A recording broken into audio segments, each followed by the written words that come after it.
We talk a lot about G.I. Joes and where they come from. Larry Hama, when writing the famous file cards, did his best to ensure that as many cities and states and as many people as possible were represented. At one point, this also applied to Joes who worked with other agencies like SAS, who worked with the International Joe Team as part of exchange and service programs. A perfect example of this is Big Ben, so let's talk about him. Thanks for watching JLS Comics. Hit that subscribe button so you can keep up with all of our weekly content, and with that out of the way, let's jump right into our story. David Bennett was born in the rolling hills of the English Cotswolds in a town called Beerford, a small town nestled between Oxford and Cheltenham, west of London. David spent a lot of his time outdoors and found himself on more than one occasion out in the wild, to the point where he was reported missing and the Thames Valley police had to go out and look for him, while he thought it was a game of cat and mouse, juvenile E&E if you will. So needing discipline for constantly acting up, David was sent to the Bradbury Lines Barracks, now called Stirling Lines Barracks, in Hereford for army training, and when he graduated, he joined the Parachute Regiment of the British Army's 2nd Battalion.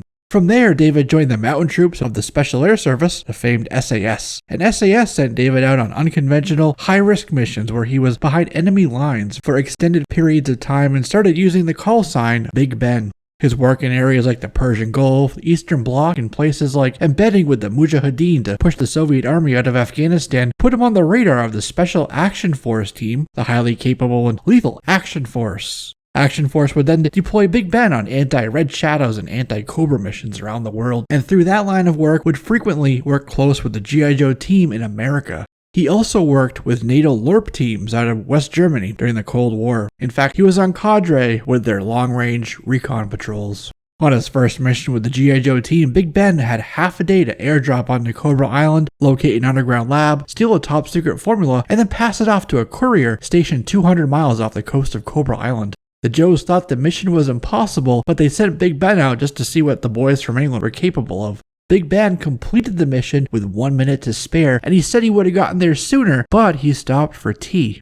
Big Ben made his official debut in the A Real American Hero comic book continuity with issue 116. Flint had a recon team in the Highlands of Scotland monitoring Destro and Baroness at the same time that Zartan and Billy Kessler had made their way to the Destro residence. Flint, Lowlight, and Big Ben knocked out one of the workers whom they discovered was clad in cheap American attire. One of the first scenes with Big Ben, awash in the red glow of Flint's red-lensed flashlight, was when Zartan transformed into a werewolf to get past the Joes line. Big Ben and the Joes spent the night in their hide, and the next morning Hawk, Lady J, and Snake Eyes met up with them in the hills outside the castle's grounds. And just as Flint began briefing Hawk with his sitrep, Big Ben alerted the unit to the sound of Cobra's helicopters, which then proceeded to assault Cobra Commander and the Crimson Twins development adjacent to the castle, the same one where that American was working the night before. Toward the end of the battle, Chuckles flew off with Zartan, Billy, Destro, and in the next issue, as the Joe team examined the devastation that was once Destro's castle, Big Ben found the mask that Chuckles was using to masquerade as Gamekeeper McKeith. Big Ben's the one that said Chuckles has a whole network of contacts around the globe, and if they managed to go to ground, they would become bloody unreachable, and as Hawk chimed in, there would be no way to let Destro know that the United States government was ready to make a deal with him. Cobra Commander was likely to put out a hit order on Destro, which meant that the Joe's op then transferred to Snake Eyes and Ninja Force. After that ordeal was somewhat resolved, Destro and Baroness moved back to Silent Castle, and the Joe team continued to monitor the pair from the surrounding terrain. But in issue 121, they felt like they no longer wanted cover, as the Joe's heavy armor rolled right up the castle's main road. Ambush and Rock and Roll were in a battle wagon while Stalker, Dusty, and Big Ben operated a brawler. Hawk was with them too in a Badger, having made contact with Destro, but Destro and Baroness were under attack by red ninjas inside the castle, and he missed his next scheduled all clear. So Hawk was about to roll this heavy mechanized line right up to the front door and break it down. It turns out that Baroness had double-crossed Destro, and they were about to be met with Cobra Commander's battlecopter-flying Viper attack unit, along with a Condor that was ready to unleash hell on the structure. In the ensuing firefight, Hawk told Big Ben to roll the brawler, quote, right up and let her rip with both missiles. Big Ben wasn't able to get it far enough around the tight bend in the road for the launchers, but he did get it far enough to traverse the main turret to lock in a firing solution. That is until a frag Viper took out the right track with an armor-piercing, discarding Sable round. Big Ben was okay, and he managed to take out one of the castle turrets with his main cannon, with gas wafting out of the muzzle brake as the stone structure crumbled. Dragon's Teeth immobilized Big Ben's brawler, and he had to evacuate before a frag Viper hit him with a heat kill shot. Roadblock and Rock and Roll needed to lay down suppressive fire to allow Big Ben, Dusty, and Stalker to get away from the tank and get behind cover. The next phase of their assault was for the battle wagon to be the main breaching element, and so Big Ben and Stalker were assigned as augments to the wagon's crew. And with Big Ben manning one of the flank fire machine guns, they rode right over the wreckage of the brawler, Big Ben's hand in the air as if on a triumphant cavalry charge. Their charge was halted when a Viper detonated an anti-tank mine embedded in the road, and the battle wagon almost fell off the side of the cliff with Big Ben's turret dangling over the ravine. Hawk winched them up even as Cobra's converted tar haze dropped paralyzer tanks on the narrow road next to them. They were right there when Silent Castle magically transformed into an upgraded version of Destro's place in Scotland. The tanks were destroyed, and then Big Ben and the armor column made their way down the cliff face into the ravine below. A tactical disengagement by vertical withdrawal is how Roadblock described it. Cobra Commander chased them with a column of tanks and they tried to lose them in the fog of the woods at the bottom of the canyon, but Cobra Commander and his forces continued to chase. So the Joes set up the Badger as a target for Cobra to lock onto, and then Flint lit up the firing paralyzer tank with his LTD, that's Laser Target Designator, so Big Ben could take it out with the brawler's anti-tank missiles. In the aftermath, Big Ben and Hawk commented on the nature of the conflict. Someone wins, that means someone dies. They do the work and they're forgotten, that is until a politician decides to use their personal experience for political gain. The Joes made it safely across the border and linked up with Wild Bill and Duke's C-130, but he was just there for Flint to pick him up for his next assignment with the Eco Warriors, an assignment that came directly from the Pentagon, so Big Ben and the rest of them had a long slog back home. But Hawk, Big Ben, Dusty, and Lady J decided instead of heading to Dubrovnik for extraction to provide support to Ninja Force. They then found themselves stuck in Barovia, hiding out with the battle wagon in an old rock quarry outside Grozny, listening to the radio and watching the news which showed Hawk shot and LJ captured. Needing to act right away, they quickly put the battle wagon under a tarp on a flatbed, and Big Ben drove the big rig right past a police blockade right into downtown. Big Ben finally got his cover appearance with issue 129, still atop the battle wagon on the flank machine gun. But in the issue, Big Ben drove the rig right into a stadium, smashing through the wall and onto the field where LJ and Hawk were being held captive. They managed to rescue the two Joes along with former Barovian President Magda and her friend, the White Clown. And back stateside, we see him again in issue 137 driving the Monster Blaster APC out at White Sands for a railgun test. But when Zarana sabotaged the test, Storm Shadow jumped in Big Ben's seat to pursue the saboteurs, and he, along with Ninja Force, chased down a paralyzer tank.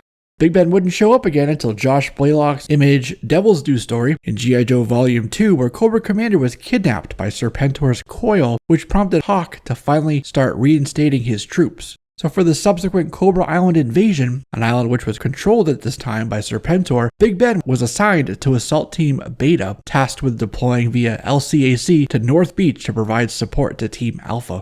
After that, Big Ben was on a mission in the capital city of Badakhshan with Dodger, Stalker, and Claymore pushing back the coil in their nasty little buzzbores. They were supposed to get the body Prime Minister to safety at the American Embassy, but the coil had already picked him up.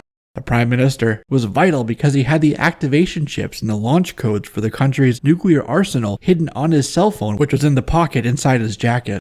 Big Ben and the team opted for a full frontal assault of the building, and a head-on DX with the Coil Elite with everything on full auto. But when they got inside, they discovered they were too late. Big Ben then appeared in G.I. Joe America's Elite with issue 31, where he was with a small team in Suffolk, England, defending a nuclear arsenal installation after the enemy had already overrun Buckingham Palace. In Revolutionaries, Ayanna Jones, codenamed Mayday, regaled the team with the story of how she worked with Big Ben. She'd worked with Joe Colton's old adventure team, which led to recruitment to G.I. Joe, and then working with Duke in the Skywatch program.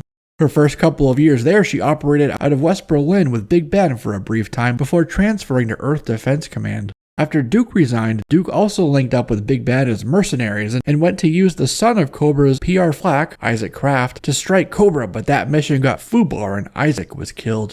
Mayday and Big Ben had spent their time monitoring the Eastern European country of Khalistan and its Count von Rani, who was also Ironclaw. Big Ben died in John Barber and Columban's book called Revolution with a story called Concord Hymn. Big Ben and his team had tracked cover agents through Dover to France, then Italy, and finally to a fissure at the base of Mount Olympus, where those agents they were pursuing killed Big Ben's entire team, and they left Big Ben to die, where he was trapped and impaled in a cluster of crystals at the base of the fissure, and he was alone until British Special Agent Ian Noble, aka Action Man, found him. As Big Ben perished, he held a picture of his daughter Betsy in his hand, hoping for her forgiveness for her. And then the mountain exploded and Big Ben's clock rang for the final time. There was talk of a guy named Farouk Spitfire Shah from the British RAF who was intended to be Big Ben's replacement, but he ended up becoming his own character. Aubrey Sitterson, the writer on that story, wanted to call him Farouk bin Nasir, Big Ben, aka Big Ben, but after he was changed, Cy Spurrier suggested a new name, and thus Farouk came to be Spitfire, named after one of the most badass planes of World War II. After the main ARH comic book line transferred to IDW Publishing, and with Larry Hama back at the helm, Big Ben rose from the dead, so to speak, reappearing with issue 244. Big Ben was now on a recon assignment in Darklonia with bomb strike, sightline, and ambush. And from a tall bell tower, they were monitoring a Revanche Robotics factory which was making super battle android troopers. But they had to get closer, so they donned civvies and coveralls and penetrated the facility disguised as utility techs and with Big Ben disguised as a financial advisor. They also wore microcams, so the command team back at the pit had a live feed right from Darklonia. Big Ben drove right up to the front gate, saying to his live feed that this was the first op he'd gone on in a business suit. At the guardhouse, he told them he represented a firm that specialized in microcomponents for the robotics industry and that his name was Beecham Chumley and that he was from Worcester. His horn-rimmed glasses hit a facial recognition disruption emitter which allowed him to pass the guard's G.I. Joe facial database scan, although this pair of glasses was a red herring. Black Major was suspicious, and he confronted Chumley in the parking lot, requesting his face be rescanned. So he took off his glasses, he was scanned, and luckily, and here's where the red herring part comes in, because he was truly an SAS squaddie, he wasn't in the Joe database, and so he passed the facial recognition scan anyway. And inside they all got some vital intel, but when the alarm was sounded, they had to get out quickly. And so back at the pit during debrief, Big Ben told them he was in disguise, and so when the alarm sounded, he simply just walked out the front door. But bomb strike, ambush, sightline, and this kid named Milo had to hide in cargo crates that were earmarked for Springfield, and indeed they were, and they ended up in Dr. Venom's lab. Duke ordered a rescue op, and so he took Wild Bill's Tomahawk along with Big Ben, Roadblock, and Lifeline to pick them up after their battle with the mech Dr. Venom. And with a destroyed leg, Lifeline worked on Sightline as Big Ben and the team watched him apply hemostat, clamps, and morphine. Big Ben asked if Sightline's leg couldn't be repaired if he would be mustered out, and Duke said that there may be no other option. When they got back, they met up with a surgical team that had been flown in from Bethesda to work on him. And after that ordeal, Big Ben was given some leave time, and there he remains, perhaps at the Joe's relaxation island, from Deke, perhaps back with the SAS. Speaking of Deke, Big Ben did appear in a few episodes of the animated series where he was voiced by Maurice LaMarche. In the show, while lacking his face paint, he tends to drive and pilot a lot of vehicles. Like in General Confusion, he was flying a Retaliator. In Night of the Creepers, as well as D-Day at Alcatraz, he was driving a Hammer. In Stuck on You, he was driving a mobile battle bunker. And then in episodes like Channel and Long Live Rock and Roll and even The Eliminator, you can see Big Ben flying a battlecopter, though in Channel, he also jumped in the driver's seat of a Badger. Big Ben's first action figure was released in 1991. In 1993, Big Ben was also part of the International Action Force mail-away set. In the year 2000, Big Ben was carded in a 2-pack with Whiteout, and he was again in a 2-pack in 2002, this time with a Cobra Alley Viper for the Joe vs. Cobra line.